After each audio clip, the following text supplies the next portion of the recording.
Bueno, en este video le vamos a hablar entonces sobre el hipotálamo. El hipotálamo, entonces, primero recordemos su origen embriológico.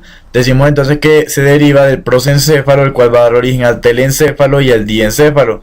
El telencéfalo va a dar origen a los hemisferios cerebrales, mientras que el diencéfalo va a dar origen entonces al epitálamo, al tálamo, al subtálamo, al metatálamo y al hipotálamo, en el cual nos vamos a centrar el día de hoy. Entonces primero tenemos que el hipotálamo tiene una función general, el cual es la homeostasis corporal. Entonces es un órgano altamente irrigado, lo cual le va a permitir medir la bioquímica sanguínea y emitir una respuesta frente a esta. Además, entonces va a tener diversidad de funciones. Entre ellas encontramos el control del sistema nervioso autónomo. En su acción simpática la ejerce mediante el núcleo posterior y lateral, y su acción parasimpática la ejerce mediante sus núcleos anteriores y preópticos. Además, tiene un control endocrino mediante la liberación de factores de liberación o factores de inhibición, el cual vamos a explicar mejor más adelante. Y también es un órgano neurosecretor por la secreción de oxitocina y vasopresina, que también lo vamos a explicar más adelante. Entonces, tenemos que también va a regular la temperatura. Su porción anterior entonces va a ser la encargada de percibir el calor y va a estimular a una vasodilatación, o sea, va a ser una respuesta. Mientras que la porción posterior del hipotálamo va a ser la encargada de percibir el frío y va a estimular una vasoconstricción. Además, también tiene importancia en la regulación de la ingesta de alimentos. Su región lateral va a ser la encargada de generar hambre y sed, y además un daño en esta región lateral va a ser la causante de una posible anorexia, y región medial entonces del hipotálamo va a ser la encargada de generar la sensación de saciedad, y un daño acá entonces podría causar obesidad extrema.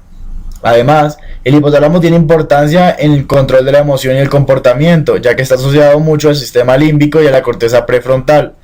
Entonces va a ser la encargada de cuando una persona que nos gusta o algo así, o que nos genera cierta sensación, se acerca, nos pone nerviosos, acelera el corazón, hay ruborización, palidez y este tipo de respuestas, entonces son mediadas por el hipotálamo.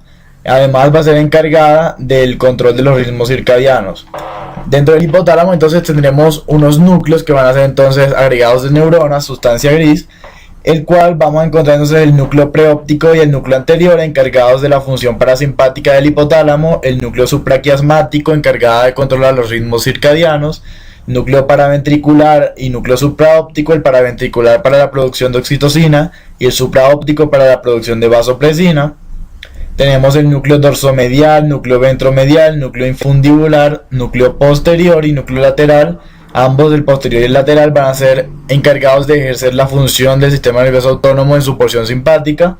Tenemos también el núcleo medial, los núcleos mamilares, que van a encargar de asociar el hipotálamo con el sistema límbico, y los núcleos tuberolateral. En esta sección del video entonces vamos a explicar cómo el hipotálamo se conecta con el sistema nervioso endocrino, conectados a la hipófisis. Entonces primero vamos a explicar que se conecta a la neurohipófisis, es decir, a la porción posterior de esta glándula, la cual lo va a hacer mediante las neuronas magnocelulares. Su nombre porque tienen unos axones muy largos que se proyectan hasta la parte posterior de la hipófisis, es decir, a la neurohipófisis, donde también hay alta irrigación. Y ahí entonces van a vertir su secreción, el cual va a ser oxitocina y vasopresina principalmente. La oxitocina entonces va a tener principal función en la lactancia, en la contracción del útero, en el amor y en la confianza, mientras que la vasopresina va a tener importante función vasoconstrictora y antidiurétrica. El hipotálamo además va a ser capaz de conectarse a la hipófisis mediante unas neuronas pardocelulares. Su nombre por lo largo de los axones son más cortos que las de los magnocelulares, y estos axones van a llegar entonces a la adenohipófisis mediante los axones, y la adenohipófisis va a ser la encargada de generar la hormona y vertirla a la circulación sanguínea. Entonces tenemos que del hipotálamo, entonces de los núcleos del hipotálamo van a salir entonces unos factores de liberación o factores de inhibición, en los que van a estimular a unas células especializadas de la hipófisis a generar entonces distintas hormonas que van a responder a las necesidades del organismo. Rápidamente les vamos a explicar uno de los ejes para que entiendan más o menos cómo funciona.